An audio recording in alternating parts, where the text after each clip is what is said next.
हां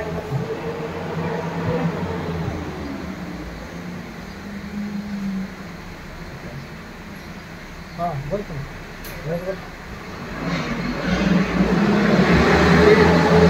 फिर्यादी माझ्या कॉन्टॅक्टमध्ये नंबर चेक करा. अरे इकडे या ना, एजन्सीमध्ये या की.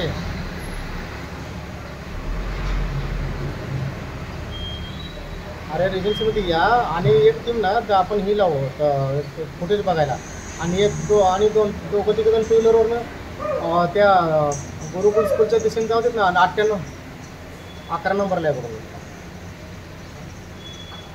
फुटेज चेक करतोय आता. इथून तो 7:30 वाजता रिक्षा म्हणून जातोय. हां मी काय म्हणतो, तोच माणूस आला होता आज गेला, ते पण विचारून घेतो ना.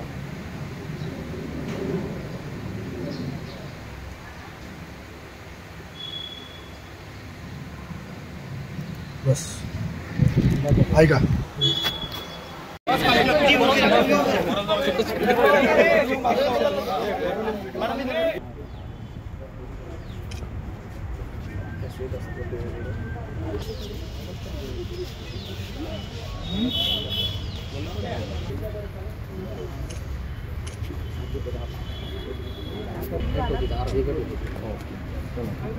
एक मिनिट.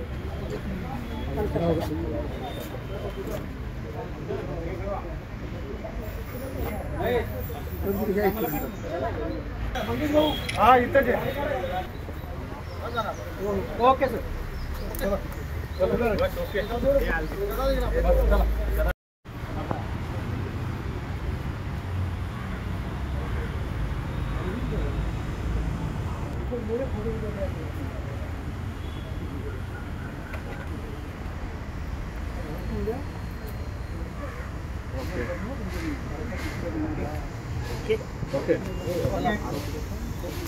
सर्वप्रथम पोलीस प्रशासनाचा धन्यवाद करतो. मी आज त्या साहेबांना फोन केला.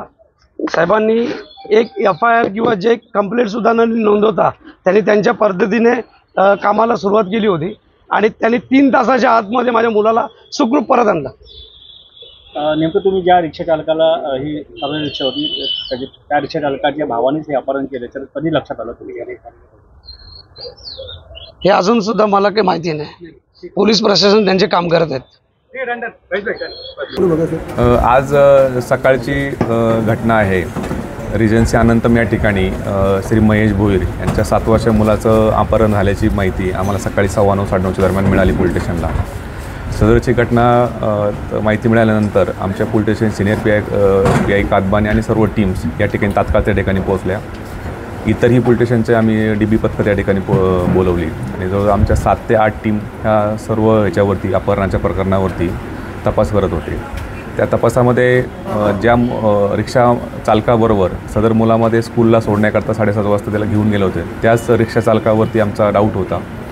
नंतर त्याची चौकशी आणि इतरही आमच्या टेक्निकल ॲनालिसिसमधून आम्हाला सदरच्या रिक्षा चालकानेच त्या मुलाला घेऊन गेल्याबाबतची आम्हाला खात्रीलायक माहिती समजली आणि घटना 9:30 वाजता घडली होती आणि 12 वाजता दरम्यान सदर मुलगा आम्हाला शहापूर नाशिक हायवेवरती या ठिकाणी असल्याबाबतची माहिती मिळाल्यानंतर आमची टीम त्या ठिकाणी गेली आणि 3.5 तासामध्ये अपहरण केलेल्या 7 वर्षाचा मुलगा आणि त्याबरोबर असणारे आरोपी यांना 12 वाजेच्या दरम्यान आमच्या टीमने शहापूर पोलिसांच्या मदतीने त्या ठिकाणी ताब्यात घेण्यात आलेलं आहे.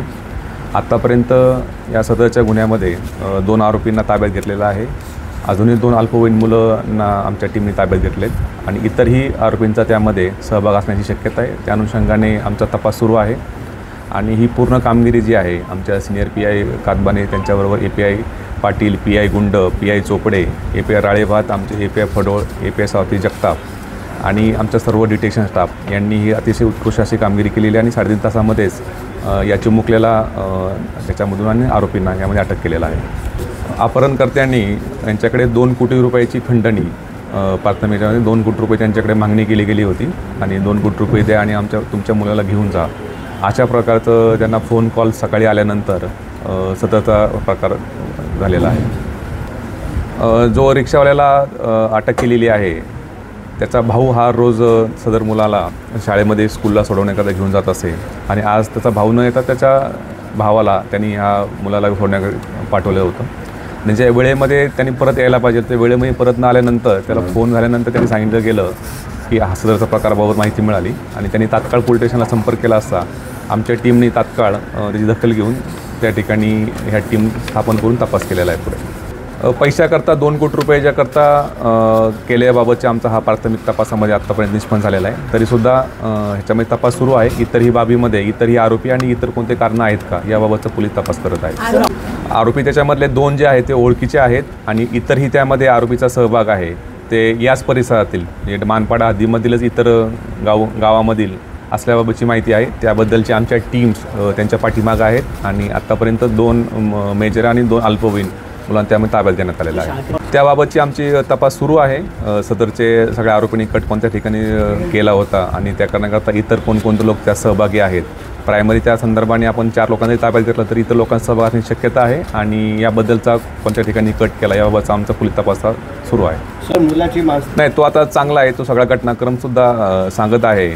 अजूनही तो त्यांच्या पालकांच्या बरोबर आहे. त्याच्याकडे पण आमची टीम त्यांच्याकडं पण विचारपूस करत आहे आणि त्याच्याकडून सुद्धा माहिती मिळून त्यानंतरही सुद्धा आम्ही त्यामध्ये अजून तपास करत आहोत. आत्तापर्यंतच्या याच्यानुसार तर त्यांच्यावरती कोणते गुन्हे नाहीत पण सदरचा प्रकार हा पैशाकरता त्यांनी केल्याबाबतचं आत्तापर्यंत प्राथमिक तपासामध्ये निष्पन्न झालेला आहे.